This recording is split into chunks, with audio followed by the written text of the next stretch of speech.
All right, welcome back to the Rally Report, everyone. Kind of dropped the ball on my end with all that's going on, but some exciting news ahead with today's rundown. Guys, first of all, it's been a couple weeks, but wanted to officially announce I've partnered up with the World Squash Forecast, who are essentially tracking the rankings 24/7, giving you guys live updates on how rankings are affected during and after every tournament instead of waiting for PSA to announce it so you're kept up to date with all the stakes. I've been putting in some of the big movers into rankings on the bottom of my videos on the rolling ads if you wanted to keep up, or even better yet, just give them a follow or check out their website to see the updates as well. Or also let me know what you would like to see on the bottom from the data they're able to provide. And of course, got to discuss this El Guna International Platinum event.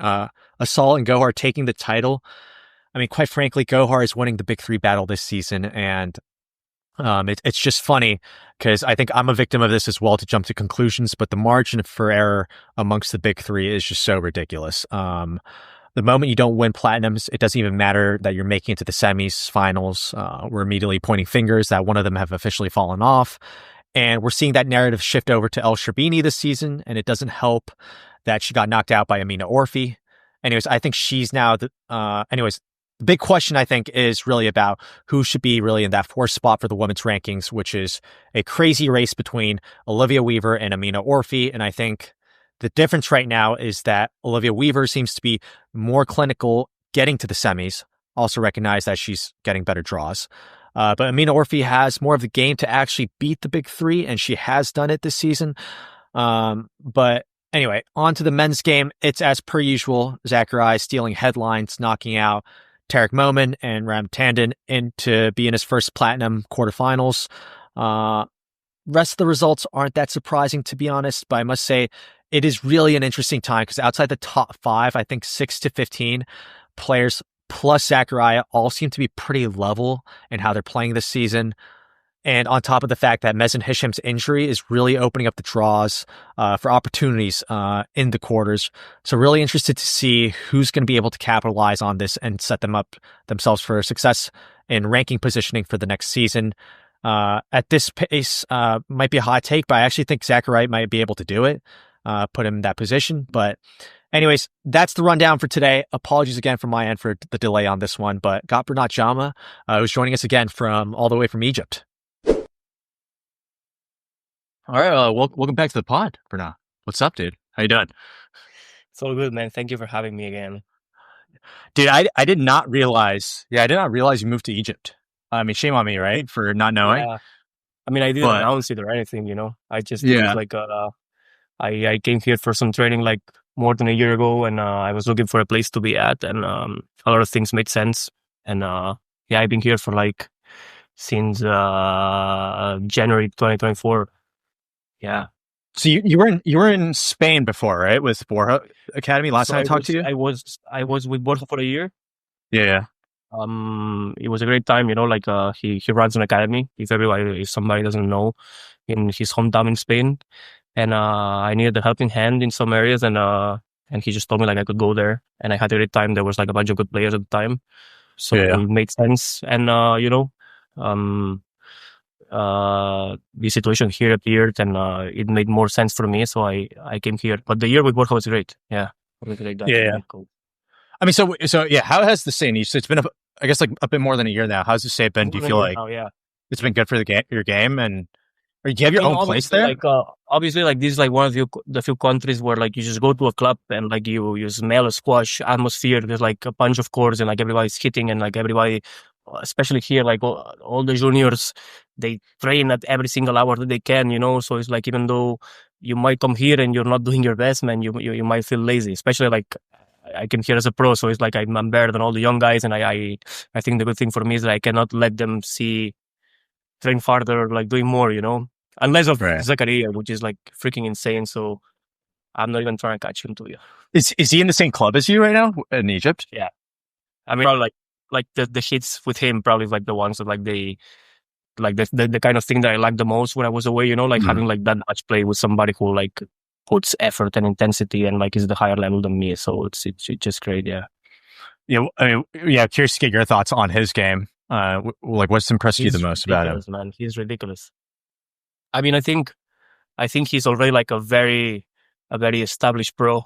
Like Yeah. he excels at some areas that some pros would take years and years to develop a little bit, you know. So like, of course, everybody knows the potential, but I also think that at the same time that he's playing at this ridiculous level, there's still like so much margin of improvement everywhere. If you look at him, he's still like a young teenager becoming an adult, you know. So it's like he's already like very fast and very strong, but he will get better at that, you know. He will get more experience, you know. He doesn't fear anything or anyone, and he works the hardest. So I think the sky is the limit, man. Yeah, I enjoy watching it from nearby, to be honest. Yeah. Who else do you play with at that club in Egypt? So the pros that are here, like the two best guys are Mohamed El Shorbagy and Zakaria. Ali Abulainen just moved to Cairo, so I don't hit with him because he's most of the times there, but he comes every now and then. And then Faris Kasuki also, he's from Alexandria, so he lives in Cairo and comes every now and then. And then there is the Egyptian guy who won the British Juniors. Oh yeah. So he lives on the club next to it. And then Adam Roji, also like same level as this guy. He didn't win the British Junior Open, but also very high level. And the young guys are good to hit with. And then there's a bunch of girls too, you know, which are great for sessions. Like Noor Shibiri trains here, Zina Mikawi, Fairuz, Farida, you know.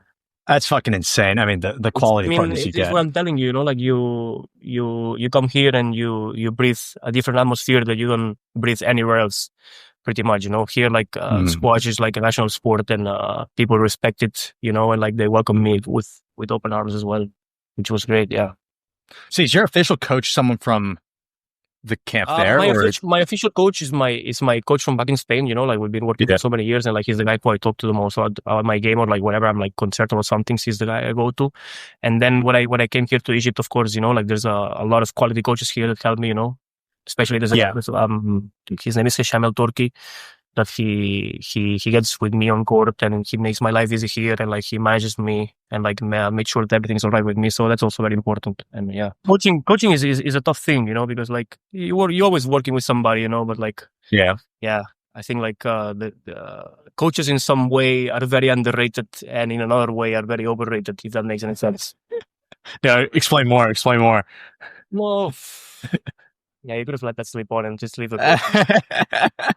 No, but it's like I feel like in some ways, like the guidance of somebody, and like to making a team and working together and in just improving together is very important. But also, like you see a lot of places like the juniors are obsessed with the coaches, and like we are all overcoached, and they like a little bit of like being self-didactic, you know, and just like experiment by yourself and like play a lot by yourself, you know. And I think in that sense, you know, like everybody stresses so much when they don't have a coach, you know, but when you have like a coach who's like the whole fucking time there, you just like want to get rid of it, you know. That's a fair point. Yeah. Also, I feel like especially in the past like 5-10 years, celebrity names I guess across. it's great that it's like this, because I'm gonna have to work eventually somewhere, you know. So I will big time coach for now, yeah. For sure. For sure. But yeah, I guess kind of moving on to your season. I mean, you're currently ranked 42. I was looking up, it says highest world ranking was in November. I don't know, it changed every week. 41 now, too? 42 right now. Highest world ranking was November at 41 of last year. Just kind of want to get your takeaways of how you've been feeling this season. To be honest, man, I was top 40 for like a few hours, but then like they got an email that like they made a miscalculation, so I went down to 41. Oh, so brutal. I cannot still be top 40. That's brutal. It was PSA's mistake. Yeah, I took a screenshot though. You know, I can flex it. maybe you should find them for their mistake. Yeah, it's kind of make it both ways. Yeah, that's but yeah, how you been feeling about this season, squash wise? Been feeling good? Good. To be honest, good. I think I'm playing some good squash. I had some good results. You know, I had a few losses at the beginning of the season, but it was not bad. To be honest, I'm satisfied with my level of play. You know, obviously, I want to bring some more consistency to that, and you know, maybe like be able to bring the best in me every time that I play, or like most of the times. But I've been playing pretty good. I play some good matches. You know, like maybe like, you know, I didn't go that high in the ranking, but I feel like my squad is in a good place, which you it's already a tough thing to do, you know, just like not it's not like maintaining it, but like keep working harder. So like at least you don't go lower and like you keep having good sensations. So, I have the last stretch of the season. I have the World Championships and, Palkil's Open and British Open. And hopefully I can put some good matches in there. So start good the next season, man. I guess I wanted to do a deep dive on the recent Australian Open. Yeah. A lot happened in that one, right? That was probably why you called me for the podcast. I don't know. Maybe. I mean, I was following along the event. So saw your win against Rui and then very unfortunate happening with Youssef. I don't know how you feel about like when you have to go through that when you see your opponent. I mean, he was up. When like you mean like with Youssef getting injured? Yeah. Like what's going through your mind? I mean, this situation was I mean, of course, like it was unfortunate for him, you know. Like it is not the way that you wanna. Like he's one of the highest ranked players that I gone through in a draw, but like I don't want to like, you know, like it's okay, like I beat him, but to be honest, I mean we were 1-1. I think I played a very good second game and I made him a little edgy. I started attacking and like I could see that he was like his movement was not smooth and he was struggling to read the ball. But the conditions were so humid the day before. After the match, I didn't feel very good after playing Rui. You know, like it was so humid, and I was 8-3 down in the third, man. And like it was one of those days that I was seeing is like this is gonna be complicated. You know, like the match was kind of going away, and I mean probably like the fact that I made him edgy during the match, he was a bit more tense, and plus the humidity and everything. And like when he went for that drop shot, like his calf snapped. You know. Like I don't think that if in the second game I don't win it, the injury happens. If that makes any sense, you know. Right. Yeah. But I mean, you know, like a coach told me one time that it's like just not to go and like making the big wins all the time and like just shocking everything. And just like always be ready to be knocking on the door, you know. And sometimes the door opens. I guess I was very lucky on this one as well. Like there was like a lot of points in stake, and I was just there competing and I did a great match in the first round. So yeah, great. And then as well, like the next day I played good to feel that I deserved the point that I made, if that makes any sense. Yeah, I get what you mean. So I didn't get the big prize that was the semis, but it gave me a little bump in the rankings that I needed as well. Yeah. Because like the point from Cleveland the year before that I made the final was going away. So you needed those.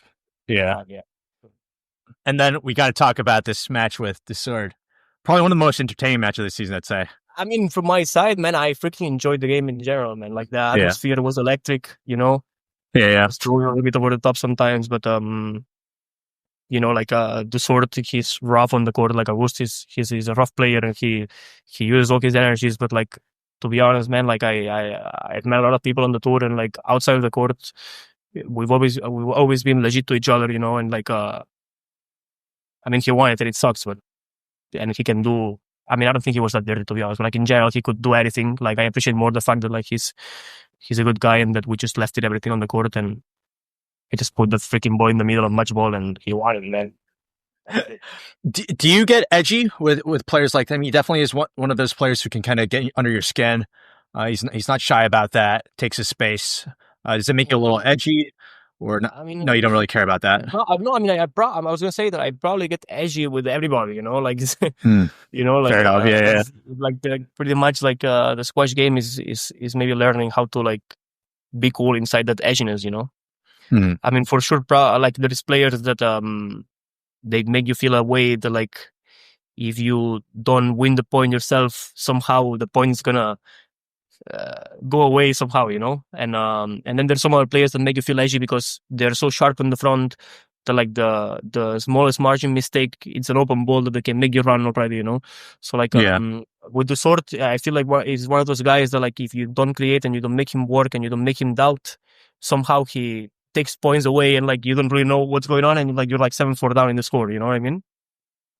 So I think he's playing great, man. Like in general, like he's been on the top 30 or 35 for the last 3 seasons, maybe, or like 4. And he's a solid player. You know, he gets wins against top guys. And I felt I played good squash. You know, even though I lost. So credit to him. And then I was actually thinking this the day after because I saw you coach Marwan against his match against Paul Cole. Yeah. And I wanted to ask about this because I know Marwan was really not happy about the floor conditions, and I think I also noticed during your match. I mean, I don't know how much you guys could appreciate with seeing it from the computer or anything, you know. I mean, me and Dussourd complained, and Marwan complained a lot too. Yeah. I mean, I think that me and Dussourd, like, no matter what situation we're dealing with, we're like not let it gonna affect us on like the way that, like, I'm just gonna choose the complaining mode and like lose my head or something. Yeah. There was too much at stake for us. You know what I mean? Right. Oh, I see. If we were playing with those conditions in a regular match, in a regular PSA that we're like used to, like Melos point or something, you know, like it was that bad for us to say like we're not playing, man. It's like at some point in the match, whatever you were going for, like a simple one step to the side shot when you were gripping your shoe on the floor, it's like you had to grip with your foot, you know, so you have to like land soft, otherwise the foot was slipping away. I mean, like it was like 95% humidity on a glass floor outside, and it's like a closed space with like two guys like like giving away like heat from our body that we're sweating and we're hustling, and like, you know, like, and there's the whole humidity and everything. It's like the sweat, it's like the floor was sweating, you know. I think like towards the mid end of the fourth game and the fifth game, it got a bit better with us because I think like the temperature dropped. It was late at night and like the humidity went lower. But for me personally, I never experienced anything like that. It was crazy. Like legit judges. Very. But I mean, when I was coaching Marwan and I was seeing him like raging, it's like, okay, like you want to say like, please don't give it into your head, or like just like try to like do whatever you can or whatever. But like, I'm like, dude, I know 100% what they're talking about. This is not a slippery court. Like this is like, it's an edge. Yeah. So, I mean, apart from that, man, like the event was amazing. It was unfortunate that like it was so hot those days and like they didn't plan it that way or anything, but like they created one of the greatest atmospheres I've ever been in, to be honest. It was just the amount of people in like the stadium-esque. It was super nice. It was super cool. A lot of people, man. It was very nice. Yeah.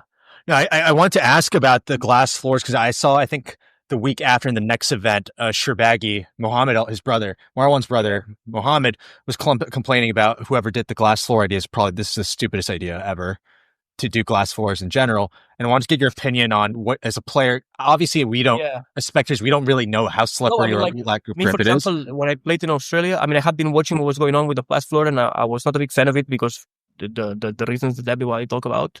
But it was my first time playing on it. I see. So, yeah. I mean, for me, I think that like what the glass floor doesn't let you, it's like slides sideways, you know. If you do it very aggressively, you can do it, but like it's not like a wooden floor that like allows the shoe to like, right. You know what I'm saying? Which like some players like to move this way. For example, Mohamed goes in the front left very much like this.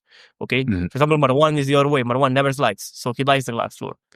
You know, I think like one very good thing of the glass floor is like the bounce off of it. It's very clean. You know, like it's like a plain place. So it's like there's no like bumps anywhere or anything. So like it like bounced off of it into the wall is very nice. And I think the bounce off, not the wall, of the shoe on the floor, it's good for your knees. Like it's well engineered, you know. But we're talking about a sport that we sweat heavily, you know, and we don't have that many breaks.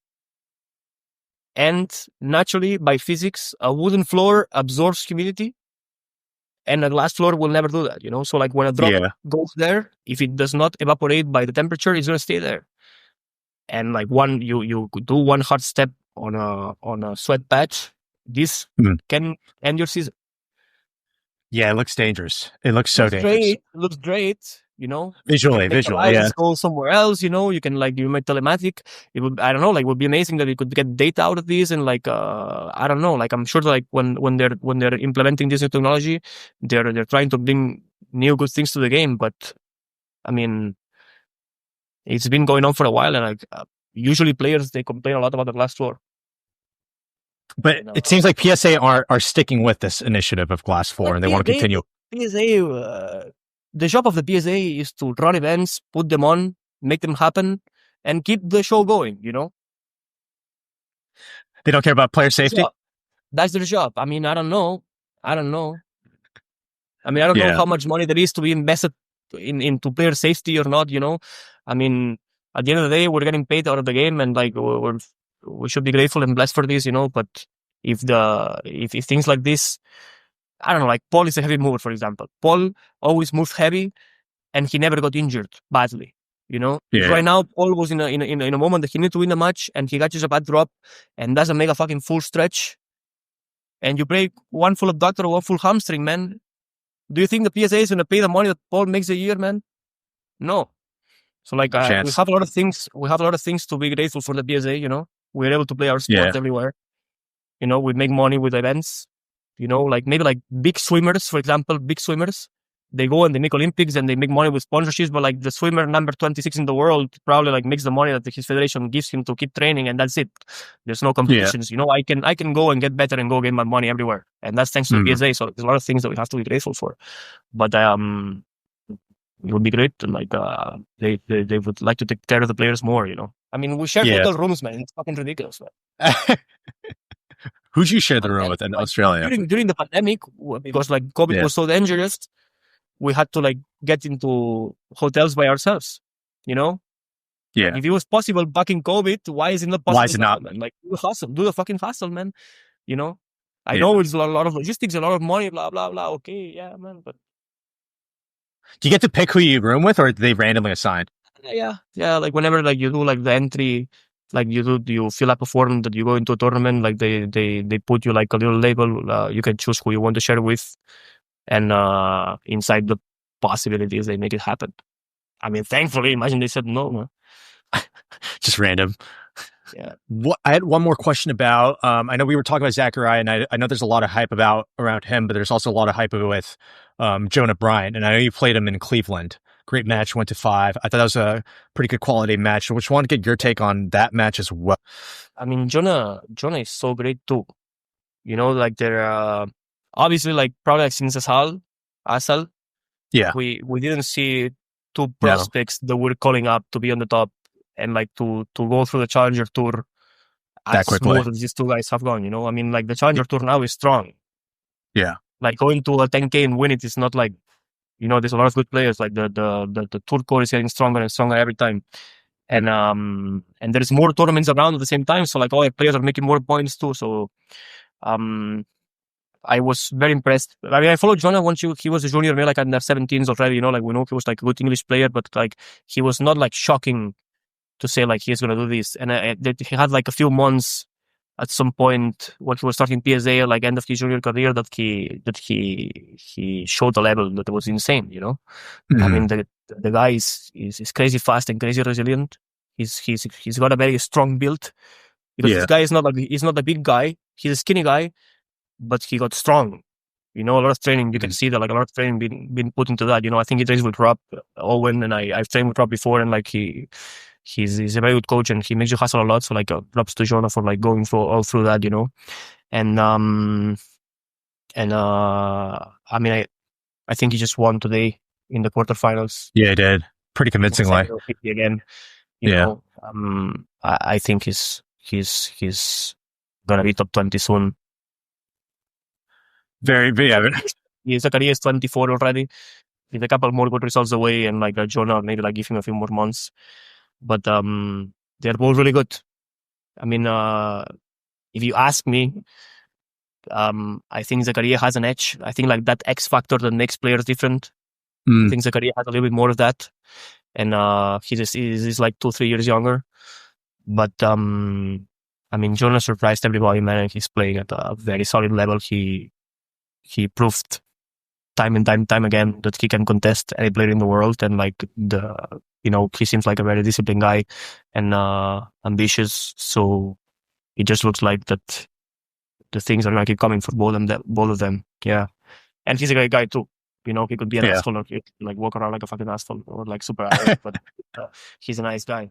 So that's great. Thank God. Yeah. I asked him. I think I was 5-3 up in the 5th. Yeah. I was playing good that day. I made him run a lot, man.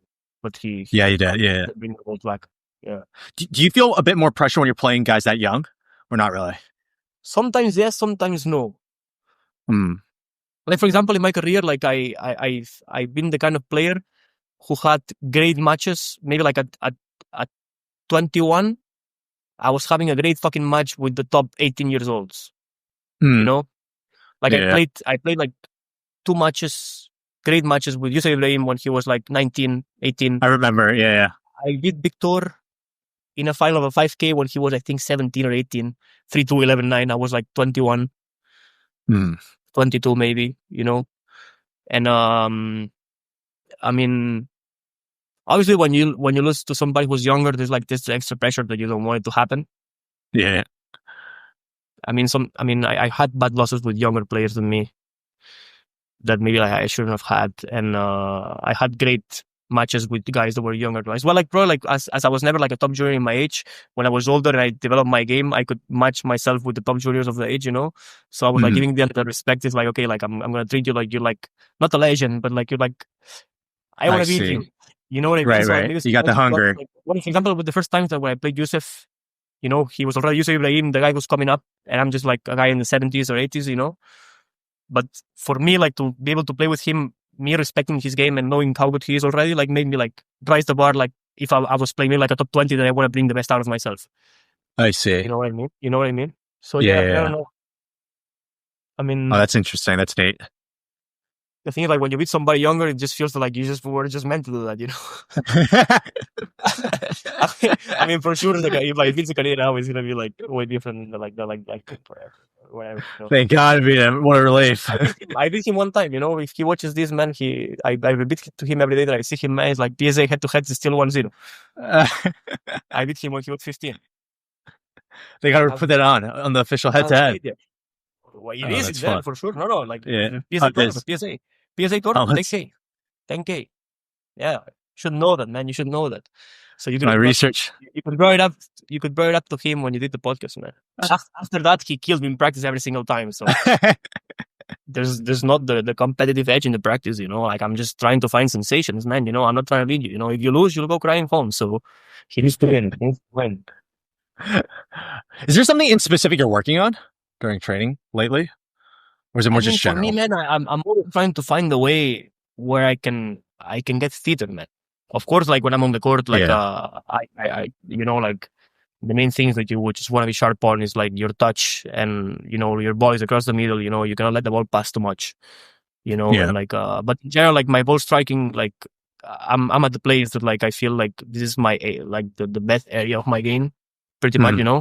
Like I feel like, of course, I need to practice to like get more sharp and more everything, But in general, like if I just sharpen up in general everything in my game, like I feel like I got what I need to have to beat players. Yeah. Then obviously like my physicality is up and down, and like I find it tough to like get mega fit, or like whenever you get to like that position to like be able to maintain it, like there's a lot of traveling, a lot of injuries, and like and a lot of things are going on. So I think like when I'm working towards a tournament, I'm trying to like, of course, do a lot of squash and like play well on the things and do my solo and do my fitting sessions and everything.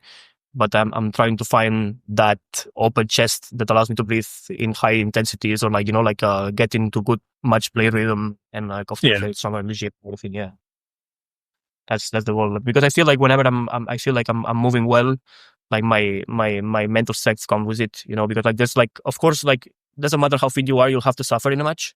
You'll have to go through pain. You have to be out of breath and keep going. But there's like situations where like you feel that like your body is coming with you or the body is not, so like that makes it double the hardest to keep going. If that makes any sense, especially like I didn't think about it that way. Yeah. So yeah, Bernat, I gotta talk to you about the NSL. Yeah, man.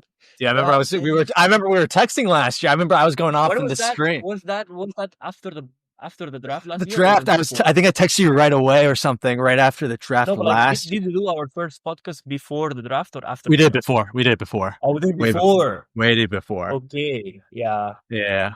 Let's start with talking about how you weren't picked last year, which I thought was outrageous. I mean, I didn't know what was going on, to be honest. Like Spencer and team, like they talked to me about the idea, and I'm like, man, I want to join for sure. It sounds like a great idea. I'll make some money, and like I would love to be part of it. Yeah. And the draft wasn't that stacked. I was like, dude, like I'm like the 9th, 10th best ranked in this fucking ranking. You know what I mean, or something like that. And it was during the night, and I woke up in the morning, and I'm like, what the fuck is this, man? Like, what? Did you just like fucking book me here to do all this paperwork to just make fun of me, or what the hell is going on? But to be honest, man, it made sense, like, it was the first time, and like, like, there was like the good players were picked or whatever, and like they want to have people nearby or whatever, and like probably most people didn't know me at all. So, I did think it was really funny because you had that fucking incredible run right after not the thing getting. is, like, exactly like a fucking 10 days after, I just had like the best 2 weeks of my life where I beat Youssef Ibrahim, who was the number one seed. He was the number one player picked in the draft the week before, Yeah. It was very sweet to do that. And the week after I beat Marwan Shorbagy, was like my only top 10 win in my career. So it was a good way to tell them fuck. I mean, if it takes for you not getting picked by the NSL to have you have really good weeks at PSA, you might as well just every week, man. I would do not get picked. I think it had nothing to do with it, but like I know that when I was going to that week, I know I was playing well at the time. Like, oh, that's funny. Yeah, it was funny. Spencer got angry at me because I just texted him right away. I'm like, what the fuck is this, bro? But yeah, that week was, I mean, quick tangent outside of the NSL. That week was fucking incredible, right? That was awesome results, beating Youssef, Marwan. Yeah. Do you always have the confidence behind like the back of your mind that you have what it takes to beat top 10 players or like top 15 players? I mean, for sure, like I have full trust on my game. Again, like the days that you step on the court, and there's some days that you step on the court that that like today is a tough day to go through for whatever reason, man. It can be like 100 things, Like the place we're like, it's not like we just go and play squash and that's it. Like we have a life, and like, like when I was talking to you before, like one of the goals is to be able to stay at my great fitness level more consistently. Because like we face challenges, Yeah, our own lives, our own bullshit, trainings. We might be doing the wrong thing. We overload of training sometimes, like we go through ups and downs emotionally, Yeah. So it's tough. For example, for me, like at this point in my career, I have the belief that I can get on a court and I can mess with everybody. Like I don't have somebody that I feel like this guy pulls the ball too tight. Like if somebody pulls the ball too tight to me, I play tight again. Now beating the top caliber players, even just the players that I have around my ranking, or like in the 40s, 30s, 20s, but like especially the 10s, like it's some people that them just playing at their regular play level, let's say, like they don't move too much, or like Ali Farag, man, like a bad day he's like at his 90%, a good day he's at his 95. You know what I mean? Like you don't want to be at an 80, at an 100, because there's like too much margin that like this makes you lose eventually, right? But like for him to be playing at that range, whatever it is, for me to stand again, in this case against Ali, for me to stand a chance to like get into the game, I have to put so many pieces of the puzzle together for that to happen, And but even though that, I know that like I'm capable of like putting those pieces together. And I mean, even I beat Marwan and Youssef Ibrahim, but I also played a great match with Diego in Singapore. I played a great match with Asal in the World Championships. That like of course I'm not winning. These are the two of the best players in the world, but I felt that like whenever in the match, in certain moments, I was putting my pieces together, I felt I was competitive. So of course I'm targeting to try to like get myself into those areas as regular as possible, and like to be able to like even not be in control, because you cannot be in control of about a lot of things, but like just kind of know where I have to put myself to be able to find those areas. You know what I mean? Yeah. No, fair enough. That's a really good way to put it. Confidence in my game, and like like I mean, I don't want to sound narcissistic, but I think that you're not coming across narcissistic at all. But I think that's a great way to put it. No, but I don't believe it. I don't believe it. I can fuck with anybody. Yeah, if you don't believe that, what are you doing, right? Why are you playing? I mean, like I don't know. Like I mean, if you ask me from some other players for like around myself, and like you don't have it. They have a lot of things that make them very competitive, but like it's like you don't fucking have it, man. I see. Not making name people, but there's people who are like this. We're playing a game, at the end of the day, like we're not like 100-meter runners. We're playing a game, so like it's about playing the game the best and put everything together. So like while you're playing your best squash, you can win those matches. I see. Like of course I have to work a lot in a lot of ways, but for some people, if their work is to like get that edge at the actual game, that's fucking tough. How do you do it? I don't fucking know. Going back to the NSL, I know you're a part of the Lake Erie. You were the second round pick in the team with Victor, Yannick, Nick Spaziri, and Daniel Mekbib. What do you think of the team? D. I gave you guys B. The only thing that I watched from that freaking podcast with Andrew fucking Douglas, it's what you guys were saying about the draft on my team. Glad people are listening in. Like just like a couple minutes in, it's like then okay, like I have enough doggy, man. I love the guy, to be honest. I don't know if I do, but I do. What do you think? What if you think of your team? Is there a team that you think? Who do you think is the strongest team? Good to win the whole thing? Philly's good too. I mean, I think like the Cleveland guys, they wanted to pick me because I did the great result there, and probably wanted to bring me back, and I think I can kind of fit in the NSL format, Like I have tools to like be good at the game. Maybe I don't know. I will see how it goes, man. Maybe I'm fucking trash. Who knows? So like they said, like maybe it was like they wanted to draft me, and they picked me right before Abelgar, man. It's like I live in the same fucking place, so it's like it's gonna take you the same to bring him than to bring me. Right. And I mean, I think I can beat Abelgar, but it's like Abelgar to me is like top tier, It's like, and there were some other very good players that were drafted behind me. So I mean, I think Philly. Who did they get? Ali Abu was pretty well. He will do good. Yeah. Yeah. They couldn't pick Asal, so they picked Ali Abu. And then at number 2, they got somebody else ridiculous. Shorbagy. Oh, for Philly? Philly? No. Philly has... No. It's talking about second round. They had Ali Abu, and then I think second was Abu Elgar. No, Abu was right after me. Yes, because they had the second round. The next pick after me. Exactly. Yeah. But anyway, like I seen their team, they're really strong. Yeah. But still, like Victor and Ali, and like Victor can hold with Ali any day, man. They're like the same the same kind of player, They're both very strong number ones, and then there's 2 guys that like if they come play, they're reliable because these are the 2 kind of people that like even though they play a league match, they're gonna play well. Like they don't take it very seriously. They're not people who like go there and like have days off. Like okay, like he wasn't here today. No, like Victor will do great. He's a great number 1, I think. He can attack, he can defend. He can do any like the little bullshit the NSL has. He will give those things. He'll be a serious guy. He will probably get there on time and he will warm up well. So like it's gonna, take all. He's not gonna show up hungover. No, like it's like this kind of guy who like that. The thing's great. Like very professional. Things exactly. Fair. Hence here So I think he's a great number 1. And Asal is obviously the best player in the league, but it's like Asal has history of like Victor messing with him. To be honest. You know what I mean? Yeah, I know what you mean. Saying he will because he's sometimes been fucking screwed by him too. But like I think we have a great number 1, and then I'm the number 2. Like I believe in my abilities, so I think I'm gonna be good. And I think Yannick on 3 is a great fucking player. I don't know who else was picked in the 3rd round, but like Yannick, he's solid, man. Like he'll be hard to take points off. It's like he'll do great. And then Nick, I've never seen Nick, but I seen a bunch of his results, and he played at the World Teams and did great. So I'm sure that he will do the job. And Daniel Mengele is a good player too, like very underrated. So yeah. So I guess Lake Erie versus Philly final coming up, man. It's a fucking B. Why did you give us a B? I had lack of variety. I made the question. Yeah, no one cares about my opinion. What do I know? What do I know? And then like I don't know the other guy that commentates, man, but he was just saying like he was just mentioning Bernat, blah blah, like we're gonna have the first disciplinary action or something. Like man, just shut the fuck up. Man. What are you talking about, man? I think Bill might have said that.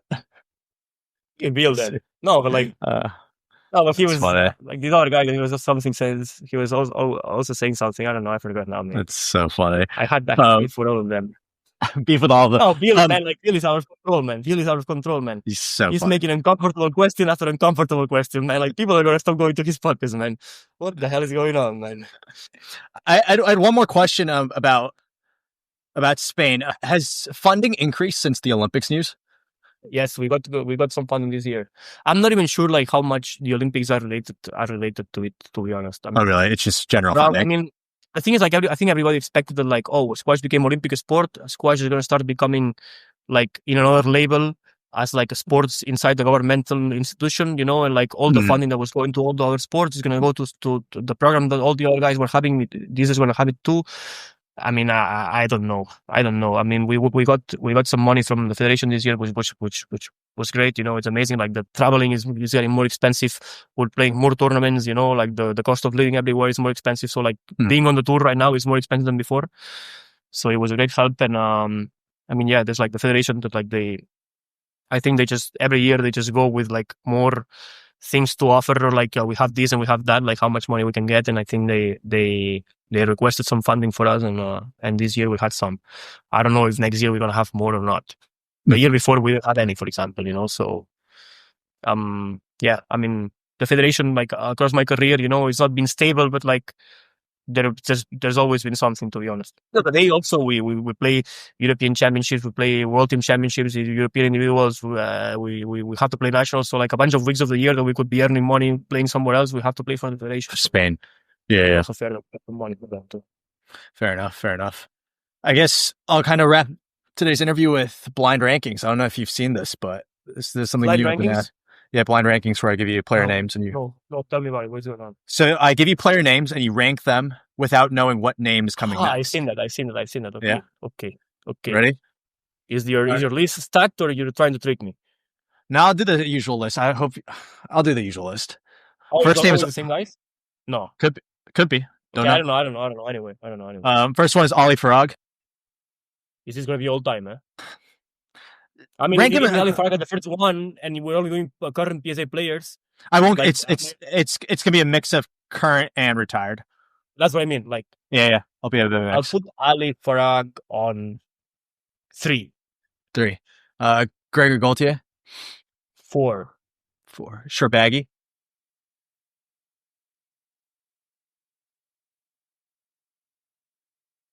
I can fuck up here, man, because like if you give me the 2 names that need to go in the 1 and 2, this is a problem. I mean, maybe one of the 2 you don't mention them. I'll put them more at 2. Nick Matthew. 5. Shabana. Or 1. No. You like the ranking, or do you want to switch one? The first 2. I would say for Rami and Shabana for sure. Yeah. No, I took Rami out because I feel like it's too easy. Everyone just puts him at 1. But that's great. You happy with the rankings? I don't know if I would put him at 1 with Shabana. I think these 2 created the Egyptian domination, you know. Yeah. And they're so flashy to watch, man. They both have outstanding achievements, and I like the way that Shabana handled himself off the court as well. Like, I'm a huge fan, so it would be hard for me to put Rami ahead, even though I think that Prime Rami might have been better. But I mean, I'm pretty happy with the list, you know. I mean, you gave like fucking 5 grades, so yeah. I mean, I put Ali on 3 because I know like something else was gonna happen, you know. I mean, I think these 5 guys, they can all even be a 1 to 5, to be honest. Great champions. Maybe I could have swapped Ali and Mo. I don't know. The Ali and Mo thing is always so interesting. I think it's kind of split. I think maybe Ali's. I was having this conversation the other day, and like a friend mentioned that like we have to take into consideration that Mohamed he came and cleansed the era of all the old legends. You know, like the David Palmers, Willstrops, Shabana, Matthew Gaultier, even Shabana. You know, like these guys were so solid for so many years that nobody was dethroning them. And Mohamed just came, man, like he obliterated them. Yeah. You know, he outpaced everybody, man. Like he fucked with them like time and time again, while these guys were still like in a great physical prime, for sure. Mm-hmm. You know? And then Ali came and he dethroned Mo. And he won 4 world championships. And he dominated like a bastard. You know? But I mean, of course, comparing it is very hard. But like, I'm not sure if like Ali would have been able to have such a dominance that Mohamed had against Matthew and Gaultier and these guys during that. Yeah, it's all that's such a tricky question. You know, I mean, great champion. So like, I mean, yeah, maybe I would have swapped these 2, and then but yeah, like I mean, like maybe I would have put Matthew on 4, Gaultier on 5, just for accolades. Accolades, and like I feel that like when they both played each other, I think Gaultier beat Matthew in in so many big occasions, like British Open finals and stuff. But he beat him twice at the World Champs finals. Yeah. And I just kind of feel that like when it was a huge moment, when they were both in their prime, like Matthew would take it. Yeah, I think Gaultier ended his career a lot better. I think he had another peak. Yeah, for sure. Yeah. I mean, he had a longer career, and like he was world number one when he was very old. I think Gaultier was world number one like 34, 35. Yeah, I think that was like 2017 or something. That was like an unbelievable run. It's probably his best squash. And I remember like when I started watching squash when I was super young, like at like 10 years old or something, I would like download matches from like places or anything. Like Gaultier was already like a thing. He was already a top 4 guy who was winning tournaments. I think like one of the first ever matches that I watched repeated was like Gaultier beating Shabana US Open final 2006. Wow. You know? Yeah. That's fucking ages ago, man. Like this guy was already top 4 by that time. That's insane. That's crazy. You know? That's so yeah. Shabana on number 1 for sure. Of like, yeah, no doubt. It's what that is. I mean, I think, yeah. Well done on that point. Yeah. Well, okay. I'll wrap it up there, Bernat. But thanks for jumping on, bro. Appreciate it. Man. We'll do another one, man.